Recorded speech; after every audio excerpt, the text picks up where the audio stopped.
Good afternoon, everyone. I am Tanitra Williams, and welcome back to Minding My Mental Health. Welcome, welcome, welcome. You guys know what I want you to do. I want you to hashtag live and let us know where you are watching from. We're going to give people a few minutes to join us this morning. I'm going to go ahead and start sharing it to some groups that I belong to. I want you to do the same.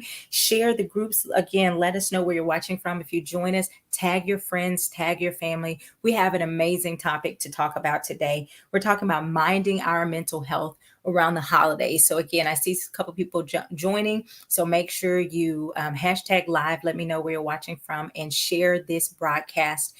Tag your friends, tag your family, tag your people so we can have some great discussion. Again, I'm going to do the same here. If you guys will give me just one moment as I am going to share this to some groups.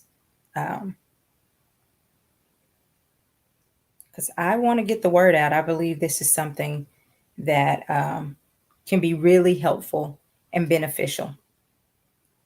So let me see. Hey, Sandra Graham, Mama, how are you? Um, I am going to tag my friend.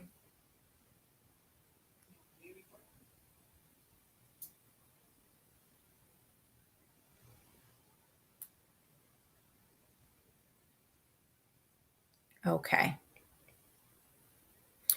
So again, I want to give people a few minutes to join us. Again, share, tag, do all of those things. Hey Kim, hey Mama, how are y'all? I'm excited. Go ahead and tag your friends, tag your family. Want to give people some time to jump on in here. It is a cold day here in Little Rock, Arkansas. How's the weather where you all are? I saw a couple people on the East Coast saying that it was actually unseasonably warm. It's not so warm here. I'm actually cold, and I have a blanket on my lap. So, but again, I want to give people a few minutes to join us and to get in here.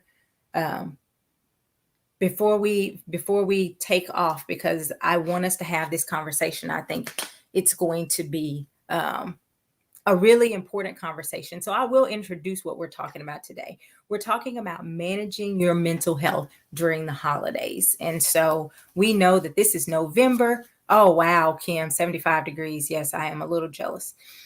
We know it's November, which means we are about to enter the holiday season, right? So there is Thanksgiving, there is Christmas, there is Hanukkah, there is Kwanzaa, there is um, oh, what else is it? There are some other holidays in there that I can't even think of right now. And so this is not just about Christmas time, right? It's about dealing with stress during this very hectic time of the year, at least in the U.S. and I would dare say in other parts of the world as well. So let's jump into this, right? So you all know that when we talk about the holidays, we think about being joyful and jolly. 'Tis the season to be jolly, right? According to the song. So it's a time that we get really excited. Christmas and Thanksgiving have always been a special time for me. I love going with my family. Family represents fun and all of those good things. And so I enjoy that. However, I know that the holidays don't always represent that source of joy for everybody, right? It's not always a time of great family togetherness for everyone. And how do I know that? Well, you guys know I'm a counselor, and so around the holiday season we actually see spike in a lot of anxiety, a lot of depression during the holiday season. And so what we want to talk about is why and how. We want to get into that today. Again, according to the American Psychological Association, 38% of people surveyed said that their stress increases during the holiday season. And according to the National Alliance on Mental Illness, about 64% of people diagnosed with mental illness say that the holidays make their symptoms worse or somewhat worse. So 64% to me is a big number. 64% of people that are struggling with any type of mental health issue, they say that the holiday times actually makes it worse. And I know I have Kim on here. Kim is the person that actually loves the holidays. She gets excited. She does some countdown when it's time for the holiday season, right? And so it's this idea that this is a really, really beautiful time. And then for many people, it's not such a beautiful time. And what I want to talk about is for those people that may struggle, here's some things that you can do to help. And even if you're a person that says, no, I actually really do like the holidays, but it does bring extra stress, we're going to talk about some ways that you can handle the stress that comes, even if it's a time of the year that you actually do enjoy. So what I want to start with doing is discussing the why that is. Why is it that the holiday seasons are so difficult for people? So, the first thing, and you guys can take notes if you want, the first thing is we see there is a lot of stress from the commercialization of holidays. There's a lot of stress from the commercialization of holidays or the holiday season. There is stress to spend a lot of money that honestly a lot of people don't have to spend for this, right? And so parents are often told directly or indirectly that they aren't very good parents if they can't provide a big, gift season or a big Christmas for their kids. And so that's a lot of pressure to feel like I'm not doing my job as a parent if I can't give my kids, you know, 20 to 30 gifts to open on Christmas morning. If people can't get gifts, or maybe they can do something for their family, but they are for their kids, but maybe they don't have enough for mom, grandma, cousins, and all that kind of stuff, that can still be a lot of pressure to feel like I still need to get gifts for these other people because I love them and I care about them. And sometimes people actually feel like they're failures if they don't have the money to spend on this. I see we got people joining us. Go ahead and share this video, hashtag, share it with your friends, tag your friends, your family, let them know, jump on in so we can have this discussion. So again, it can be a lot of pressure from society, from people. And if you think about it, the holiday season is the time you don't even have to know people, and you may ask them, are you done with all of your Christmas shopping, or have you started your Christmas shopping? Because the assumption is that you're going to do this extra shopping, right? Have you done all of your holiday shopping? So it's not, are you going to shop? It's, have you completed it? Again, because that assumption is that it's going to take place. And so that's adding a lot of pressure to people to go out and spend money again that they may not have. And we know, if we're looking at financial reports, there are a lot of people financially struggling during this time to just pay their regular bills. We're not talking about Christmas stuff. We're talking about paying your regular bills. There is a struggle. There is government issues that are real strong right now, shutdowns, or possibilities of shutdowns and all of that kind of stuff. And so there are a lot of people that are really having to be mindful of their finances. And then you add the holiday expectations on that, and that can be really stressful. So the first thing is the commercialization and the expectation of the financial strain that the holiday season can put on people. The next reason a lot of people struggle with the holidays is because of grief and loss. It's really difficult because the holidays can kind of trigger that grief and loss. And for many people, holidays remind them of the fact that their family member or their loved one is no longer with them. For some people, this may be the first holiday that they've had to spend with, losing a family member.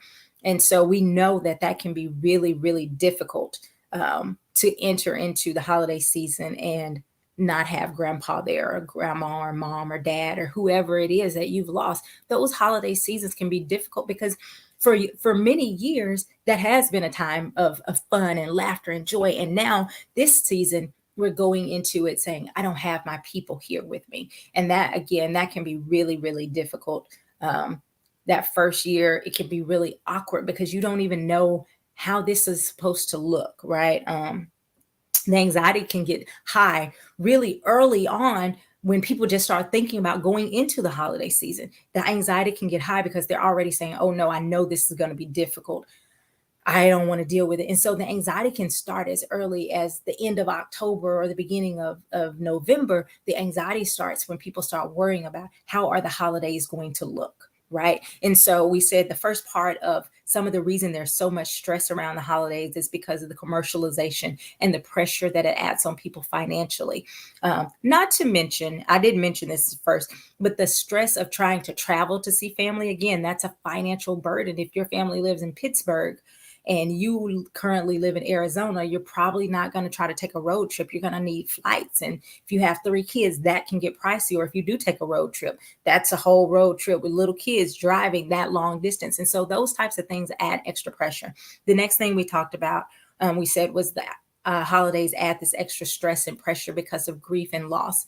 If you lost some people that are really close to you during the holiday season, it can definitely be a time that triggers those emotions. And again, trying to figure out, how does this even look without mom? How does this even look without dad being here during this season? Because they've always, as parents, we kind of set how the holidays look for our kids. And so when we lose a parent, even if that's as an adult, it can feel very, very confusing. Like, where do I go for the holidays? I always went to my parents' house. Where do I go? Or what does this look like?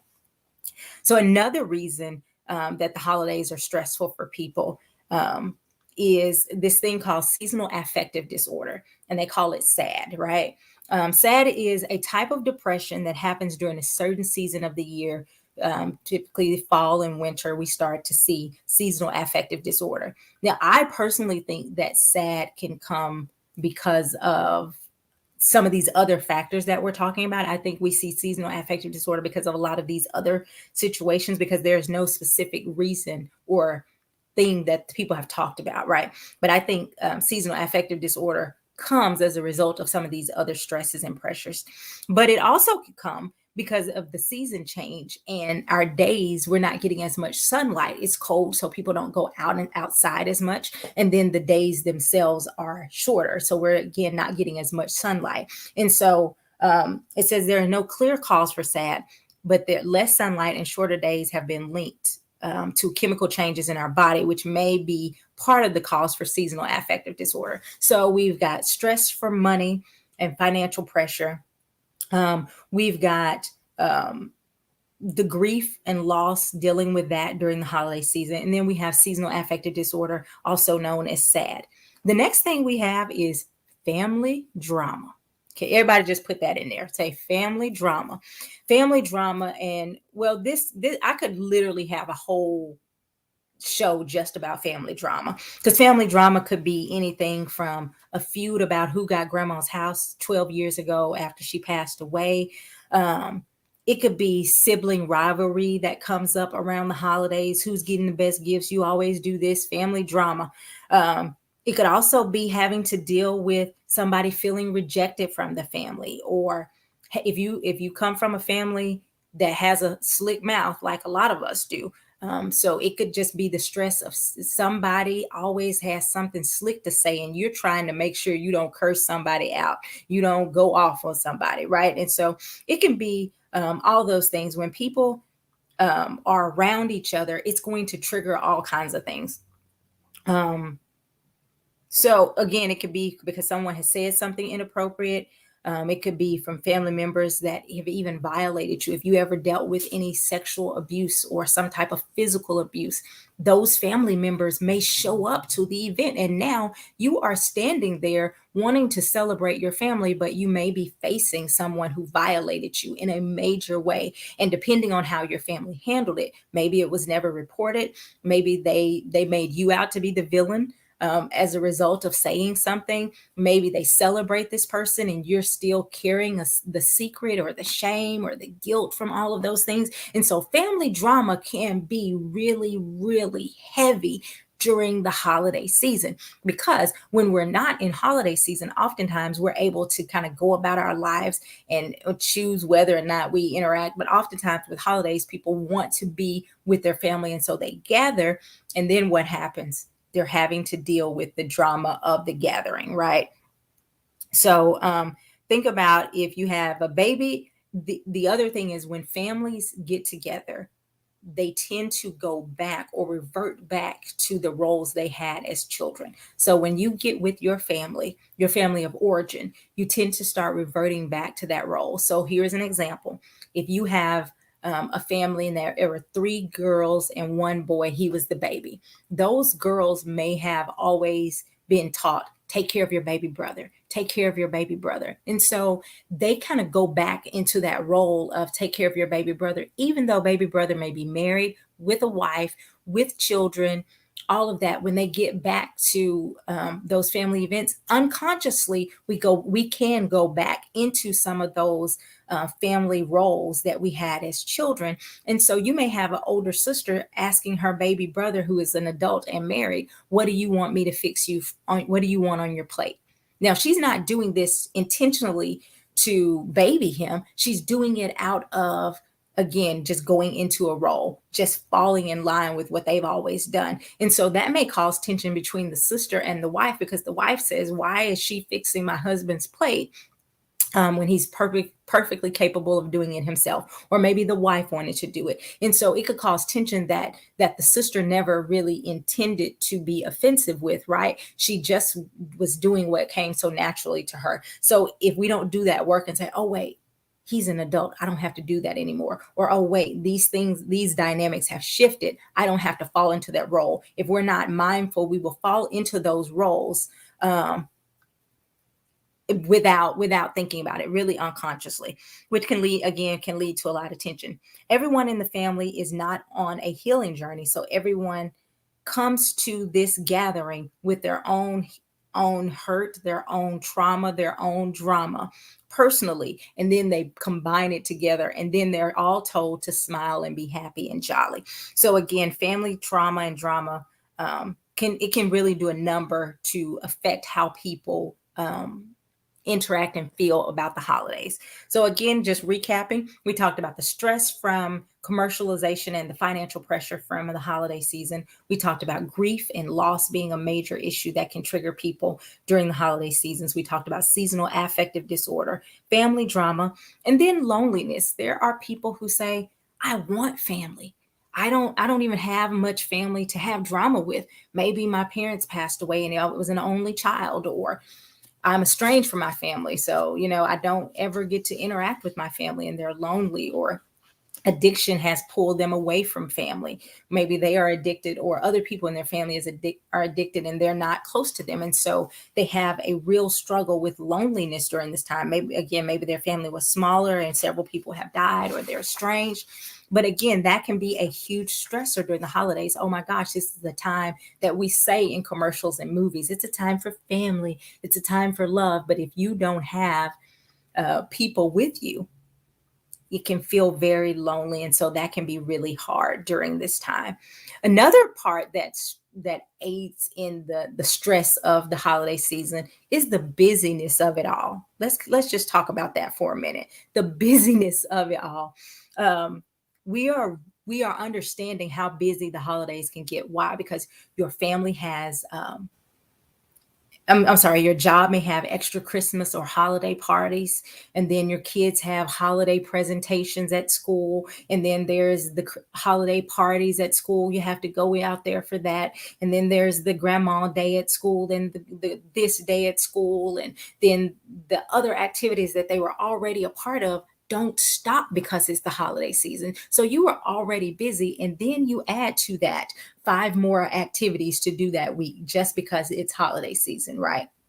And so it can just feel really hectic and chaotic. The traffic, if you live in a high traffic area, you will see how crazy the holiday season traffic can get, just because more people are out and about having to deal with it. And so it can be just really demanding on our mental health to have to deal with that. So those are some issues as to why the holiday season or this time of the year can be really stressful. If you have something that I didn't say that you think this is something that actually affects me during the holiday season, drop that in the comments. By all means, put in the comments, because I want to hear back from you guys. So again, tag, share, friends and family. I know they missed some of it, but they can jump on, because now we're going to get into how we can address some of this and how we can better handle and take care of our mental health. So we talked about the whys of why this is stressful. Now let's talk about what we can do with it, or do about it to be in a better headspace. The first thing is to be intentional. Set your intentions of what type of holiday season you want to have this year. Okay, I'm going to pause and let you think about that. Set your intentions for how you want your holiday season to be this year. Now, what do I mean when I say set your intention? Setting your intention is basically declaring what you want it to look like and declaring what your goals are, declaring your goals that you want to accomplish through your actions. That's the important part. So you set your intentions of, I want a peaceful holiday season, or I want a really fun holiday season, or I want a holiday season where I connect with my friends and family in a more meaningful way. So Kimberly says, I have to be mindful that I don't idolize Christmas decorations my mom had prior to her passing away. That's really good insight. So it's, you know what, these decorations are beautiful, but I'm not going to make them an idol. I'm going to make this a part of the celebration, but I'm not going to cry if a bulb falls off of this decoration, or if I can't get it the way I want it to. That's really good insight, Kimberly, being able to recognize our tendency as humans to kind of idolize those things that someone left behind, especially when we're dealing with grief. So again, you want to set your intentions for this season. What do I want this season to look like? I want it to be peaceful, or I want it to be adventurous. I want it to be joyful. I want it to be this way, right?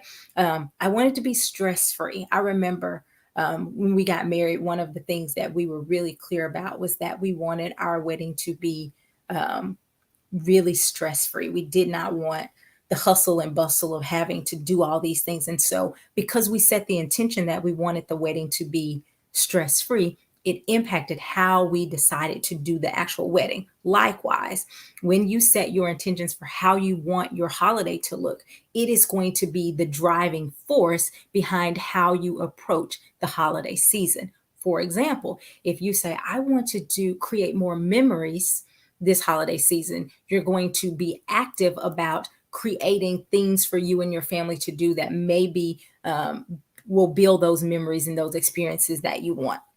So again, set your intentions. When you are intentional about something, your focus is in the moment, and you focus on who you are and what you're doing and why you're doing it. So you want to just be intentional as you move forward. So that's number one.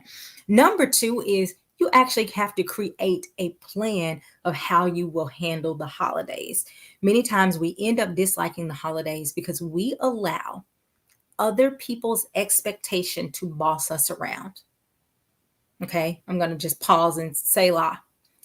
We allow other people's expectations to boss us around, specifically around the holiday season. So if you say, I absolutely hate going down to so and so, but every year I do this because everybody expects me to be there. I do it because everyone expects me to be there. But guess what? You're a whole 42-year-old woman, or you're a whole 56-year-old woman, or you're a whole 30-year-old male. Whatever. You have to remember that you are not chained to the expectations of other people. Okay. So you have to create your intentions, but then create a plan of how you want to carry out those intentions. What will your plan be for these areas? What is your plan going to be for these areas? So the first area we talked about that can be a huge stressor for people was that financial area. So we're going to talk about how you can better plan for the financial stress that could come. The first thing, and I'm actually reading this from Kimberly Dennis. She posted, I was going to say something similar, but she had already posted this, and I went, I'm going to just say that. So Kimberly, I told her I was going to use this, so I'm not trying to steal it, and I'm crediting her for this. Kimberly says, we are about 7 weeks out. I told y'all she likes Christmas. This post is not intended to get you all worked up, but it is to remind you to have a plan so you aren't overwhelmed when Christmas arrives. Here are a few tips. So here are a few tips from Kimberly Dennis. She says, sit down and determine what you can afford this holiday season or this Christmas. So you sit down and say, I cannot afford, or I can't afford to spend this much, right? So you did sit down. If you are a believer, you guys know I'm a believer. If you are a believer, I would say, ask God, God, you know my budget. What can I do in this holiday season, right? And so, but sit down and determine what you want to spend in this holiday season. Number two, she added, was have a conversation with family and let them know if you won't be spending as much as normal. She said she did. She sent a text to her children to let them know that they have to have their gift list by a certain date. And she also let them know that they have financial goals so they won't be receiving as much. She was setting their expectations. Hey, I don't want you coming in thinking I'm going to spend $5,000 for each kid like I usually do. I'm not doing that. So you can change what you're expecting coming into this, because I'm telling you, I have a goal and this is what we're doing. What is she doing here? She's modeling how to be effective, and she's communicating so that there's no confusion. The Christmas morning, there's no confusion, and there's not this major disappointment with her children because they don't get as much as they normally get, because they know going into it, hey, we're not going to get as much, but it's because we have a goal that we are, that we're working on. So again, sit down, determine what you want to spend, have a conversation with your friends and family. Three, she's put, if possible, buy at least one item a week per paycheck, or one item per paycheck. Number four was stick to the plan you and God have concerning your spending. And number five was don't allow one day to get you deeper in debt. It's not worth it, right? So actually she says it ain't worth it. And I agree, it ain't worth it, because we spend so much money trying to get our kids all of these gifts. And if we are honest, our kids don't always even care about some of that stuff. We literally still have gifts from our kids from birthdays that they've not opened. There are boxes. I am in this office right here with me. There are boxes that our children have with toys that our kids have not opened from their birthday or from another holiday season. And so we have to be mindful. Are we buying all of these gifts because our kids need them or even want them? Or are we doing that to fulfill some need in our life that feels like that's what a good parent does? You can be an amazing parent without having 50 gifts for your kids to buy, especially if that's going to add financial stress to your life. So again, you want to have a plan. It doesn't have to be that specific plan, but it does need to be a plan that you are, working on with your family, right? So let's look at what else did we have here. So, the other thing is when you go into having the I'm sorry, got a little distracted here. When you go into all of this, understanding your financial needs, you have to make sure that you are taking care of what's important, prioritize. So the next area we wanted to talk about was seasonal affective disorder. So with seasonal affective disorder, you want to make sure that you are spending time getting enough sunlight, that you are spending time drinking plenty of water, and you are moving your body. These are things that, according to research, has shown that they will help you during this time of the year. So you want to go ahead and make sure you are prepared for, the seasonal changes that you may have to face and have to deal with, right? So the next one we talked about, family drama.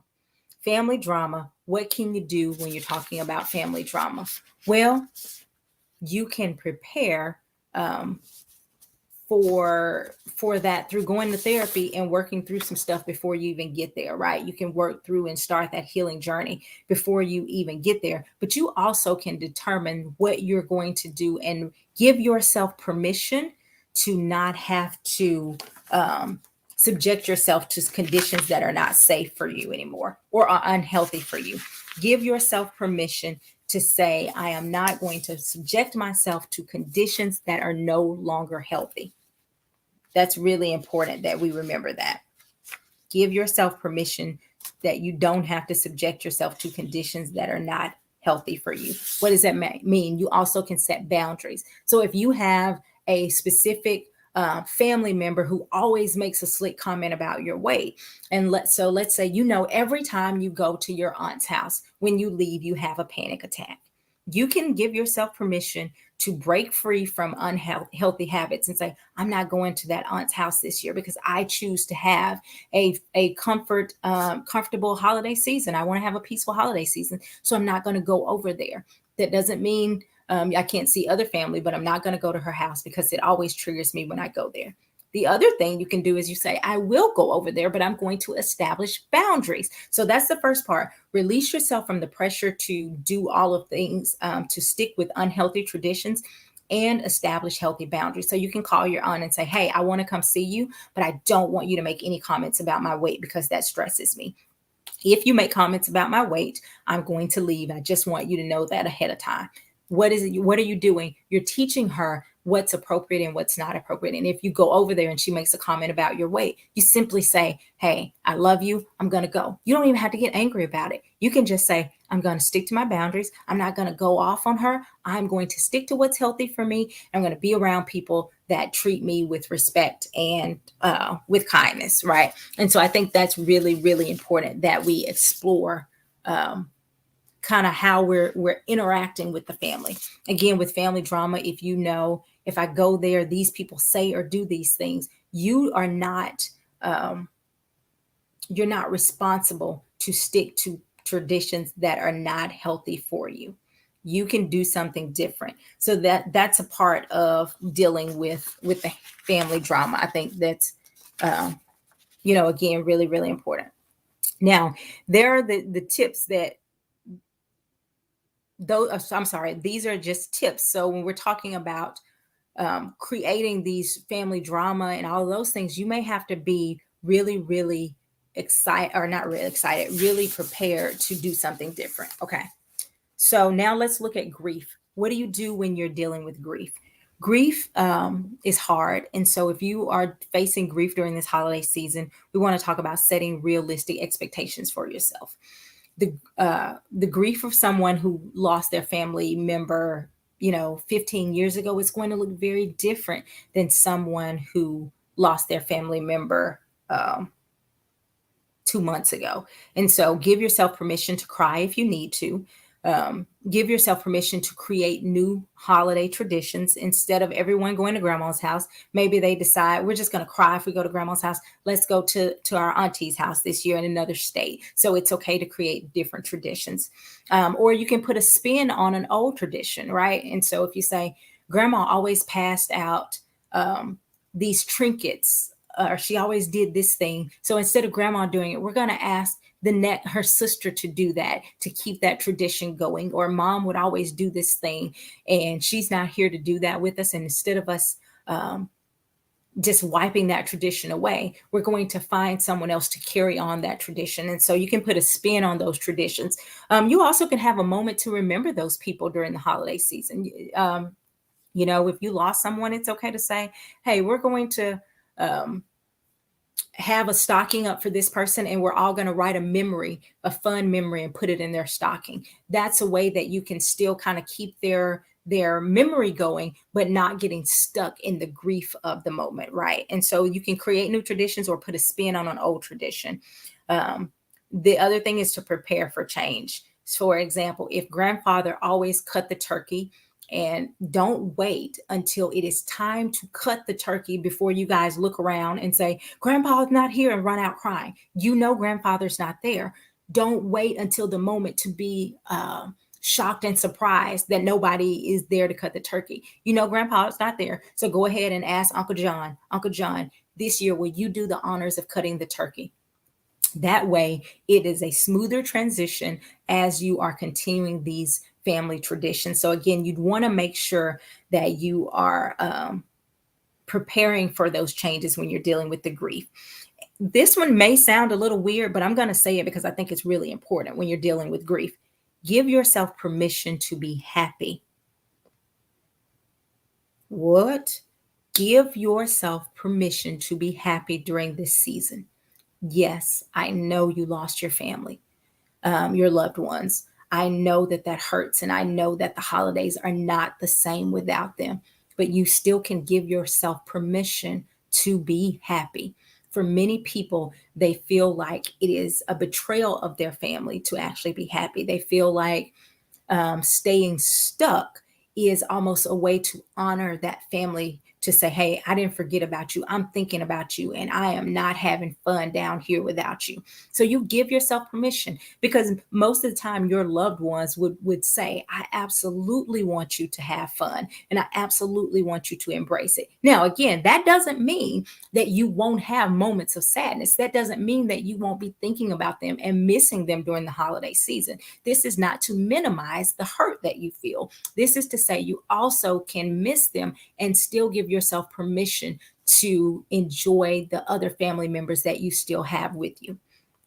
So give yourself permission. Your happiness is not a betrayal of them.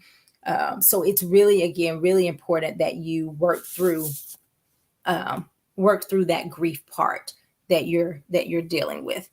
How do I kind of skip to this part a little earlier, and so I want to come back to how to deal with sad. We talked about being specific. We don't know exactly how to do it, but take care of yourself. Open the blinds, exercise, get you a happy lamp if you need to. Walmart, Target, I think most major retail stores like that will sell them.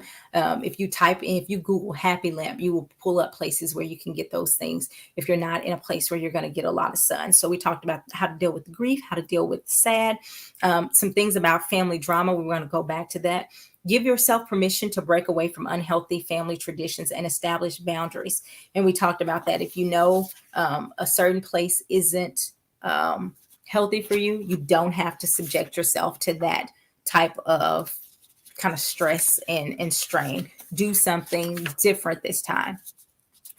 Set boundaries with your family, as saying, hey, these comments we don't want to deal with. These people I want to go with. I actually just talked with a client recently, and I asked them, I said, what are your expectations for this holiday season? And they said, I want to have more meaningful connections with my family. And I said, that's really good. So, going into it, you want to say, hey, me and you, hey, let's go for a walk, because you want that one-on-one connection with some family members. Do that. That's okay. So you want to make sure that you're really intentional about that. The other thing is, like I said earlier, going to therapy before it's time, having a therapist to already start working through some of that trauma and drama from the family will help. Now, what are some plans to deal with loneliness? This is important. If you don't have family, you can still create a plan to enjoy your solo holiday. So this year, instead of sitting in the house feeling sad, you can decide, this year I'm going to go and I'm going to volunteer somewhere, and I'm going to do something to give back to other people. You can visit a shelter, or you can decide, I may not have family, but I can go to some friends' house. So maybe I don't have my family around here, but I can go somewhere and still be a part of my family. I remember the first time I was away from the family that I'm normally with on the holidays. I had just moved to Texas, and I had to work the day after, I think, Thanksgiving. And so I couldn't go there, or I could, but I would have had to, it would have just been mostly me driving. I would have spent very little time with my family on Thanksgiving Day. And so I decided to wait until after that, drive down that weekend. And so I was so sad. I cried. I was sad because I wanted to be with my mom and, all these people. But I did have some family in Texas. It was a family that I didn't normally spend Thanksgiving with, but it was family. And so I called them up and we went over, had good food, had good celebrations. Even when I moved to Georgia, I spent a couple Thanksgivings with family that I didn't normally spend Thanksgiving with. But again, I was with family. I had good food. I had good fun, because instead of me saying I'm stuck here away from the people that I'm usually with, I'm not going to just let that be the dictation of what my holidays look like. And so I would say the same thing. If you don't have family around, you can still go invite or ask your friends if you can come over and be with them, spend some time with them. Why? Because you can still have fun. Or if you're going to be by yourself, you can say, what do I want to do? I want to watch movies and curl up with some hot chocolate and have a fun, relaxing day. That's okay. It doesn't have to be miserable because you are by yourself. You can find somebody to be with, or you can make the most of where you are. Okay, so how do you deal with the busyness of it all? The busyness of it all comes when we don't prioritize. And so one of the things you have to do is prioritize what is most important. You may have to tell a kid, hey, we won't be able to do that. We're not going to be able to go to that particular event, but we can go to this event, so prioritize and be okay with saying no. just because your office is having 5 different holiday celebrations, it doesn't mean you have to attend all of them. Or just because you've been invited somewhere doesn't mean you have to say yes to every invitation. You have the power to say no to some of this stuff. So make sure that you are prioritizing what's important to you, and that you are spending time figuring out why you're saying yes to so much. Is it just because you're afraid of looking a certain way, or you're afraid of what people are going to think? It's okay to say no. Go ahead and put that in the comment. It's okay to say no. So again, how do you deal with the busyness of it all? You prioritize and you give yourself permission to say no. And the last step is to take care of yourself better all the time. Take care of yourself better. What do I mean? Eating right is going to put you in a better headspace regardless, right? So eating well, taking care of your body, exercising, taking care of your body is going to make you have clarity going into these situations, right?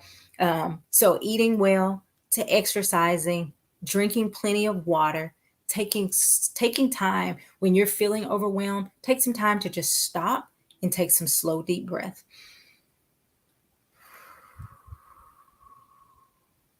Wow. Sometimes just a simple deep breath, a couple deep breaths, can start to remind you that it's okay to pause. Give yourself permission to breathe. You don't have to be on all the time during this holiday season. So exercise, eat right, breathe, drink plenty of water. And here's one that is huge. Manage your thinking. Manage your thinking. Right? So what do I mean? This is where the self-work goes into this. When you manage your own thinking, you're able to call out your thinking. When you've done work to practice your managing your thinking, you learn to say, oh, wait, that's a me issue. Maybe that's not a them issue. Or, whew, my aunt just said something that really upset me. Do I want to go off on her? Or do I want to just pause, think about this for a minute, and respond in a way? Because when we are stressed out, it's harder for us to respond in a healthy, positive way. Now, how many of you have seen this or done this? You can just put a 1 in the comments if you've seen or done this. When someone says something slick to you, you come back with something slicker. Okay? If they say something slick to you, you come back with something slicker. So an example, someone says, woo, you're not married yet? And you say something about, their bad marriage. Well, I could be married, but I don't want to be like you when I grow up. Whoa, shots fired. You say something really slick. They say something about, oh, you gaining that weight. But have you seen your child? You bringing in a family member that wasn't even in that conversation, right? And so a lot of times, I know specifically in the Black family, I don't know a lot of the other cultures, but in the Black family, you get slick, you might get a slick response. And so what happens is, if you manage your thinking, you are less likely to pop off at the mouth and just have a reaction. You're more likely to say they're responding from a place of hurt. But at the same time, you can set healthy boundaries. You can say, you know what, that's real inappropriate. My weight is not up for debate right now. Again, how you eat. I've been on this wellness journey, right? Trying to make sure I take care of myself. That can actually be something that is a source of tension for people in families. As crazy as that may sound, you changing your eating habits can actually be for your good, can be a source of tension or deep conversation, because people will start to say, oh, you don't lose too much weight, you're going to start looking bad. Or they may make comments about you losing too much weight, or you're too big, or they may make comments about you think you're better than us, or all of these types of things. You have to prepare your mind for these conversations so you can say how you want to respond. That's why it goes back to our number one thing with handling this is setting your intentions. So if your intention is to have a peaceful holiday season, you say, okay, if peace is my goal, if they say something slick to me, if I respond with something slicker, guess what's going to happen? it's going to escalate. And that's the opposite of what I want. I want peace. So when they say you sure have gained some weight, you can say, I have gained weight, but you know what? I'm aware of that, and I really don't need any more commentary. And I'm making some changes with my diet. Or you've lost too much weight. I'm really comfortable where I am, and I'm going to continue to eat this way because it feels good for my body, right? And so, because it's not about what they say, it's about how it impacts you, and you have to manage your thinking. Also, to recognize that people are often projecting their hurt, their insecurities, their bad thinking onto you. So people may think being overweight is actually the goal. Hey, that may not be my goal. When I cut all my hair off and stopped getting relaxers, my family had a lot of commentary on that. A lot of commentary, way more than I needed or wanted to hear about my decision to cut my hair. And I would simply say, well, I like it. I didn't attack them and say it was better than their wig. I didn't go off on them. I just went, well, I like it. Or I could say, well, if you don't like it, I'm sorry. But I remember one person in my family said, it's a good thing you cute because your hair show is nappy. Now, you have to know that going into that depending on how your family is, everybody's family may not be like mine, right? Your family may be way more toxic or way more jovial or whatever. But you have to know going into it that your family may have commentary that you don't want to hear. And you have to prepare your mind for how you want to respond to that based on how you want your holiday season to be. And sometimes it's just a matter of when you do the healing, those comments no longer hurt you and they no longer affect you. So when people say something, you just go, girl, it's whatever. It's like, okay, they've asked you for the third time why you don't have children, or for the 53rd time, right? Depending on what's going on. You go, I chose not to, and I'm not going to get into a debate about it. And I would prefer if that question quit coming up. Those types of things. You have to be mindful that people have their own issues, and you don't have to carry the weight of that. All right. The next thing is implement healthy coping skills. Implement healthy coping skills. So if things get really crazy and you say, I'm going to go for a walk, that can be a healthy coping skill. I'm going to step away from the family. I'm going to go out here and I'm going to walk. Or if things get crazy, I got my coloring book over here. I'm going to sit over here and I'm going to color with the kids in the corner. I'm going to go outside and play basketball. I'm going to do all of these things so that I can, stay in a good place. You may take your journal and jot down some notes when you're feeling stressed or overwhelmed. But you want to make sure that you are being proactive before the holiday season and getting your plan together now so that you are not knocked off guard when it's time. You know when Thanksgiving is, when Christmas is, when all of these different holidays are. So prepare. Don't let other people's expectations dictate what this season looks like for you. Okay. So this is really important. I want to know if you guys have any questions or comments. Kim said that sounds like something her daddy would have said. Girl, listen, you have to know how to address people in the way that works for your intentions. Right. So I want you guys to make sure if you have comments or questions, let me know. I want to cover that. I do have a couple announcements that I want to go over before we leave. The first announcement is that this is the last Minding My Mental Health broadcast for this year. Now, we're not stopping it. We're just stopping it for this year. And we're going to come back in January and get geared up. We're going to take time to get all our guests in line and all of that.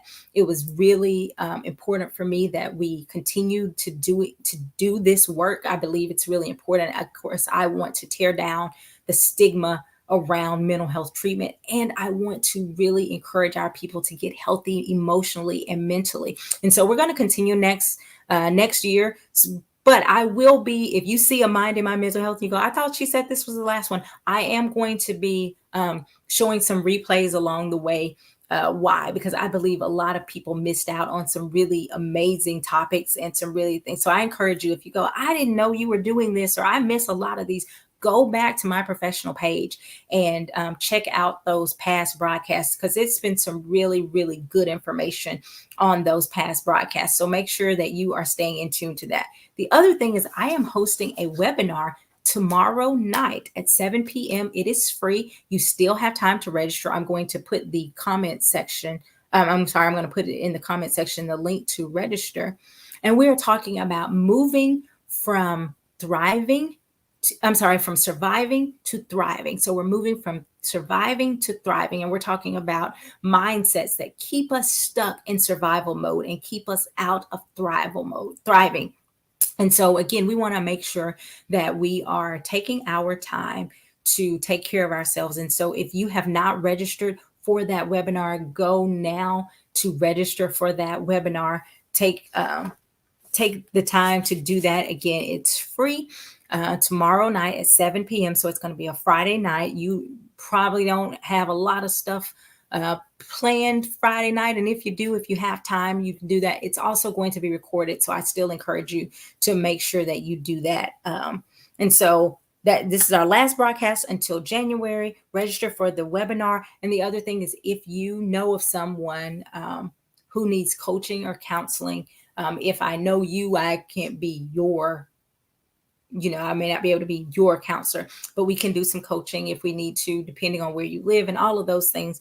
But give me a call if you need to set up, or if you have friends or family that need set up. And the phone number is 470-410-9790.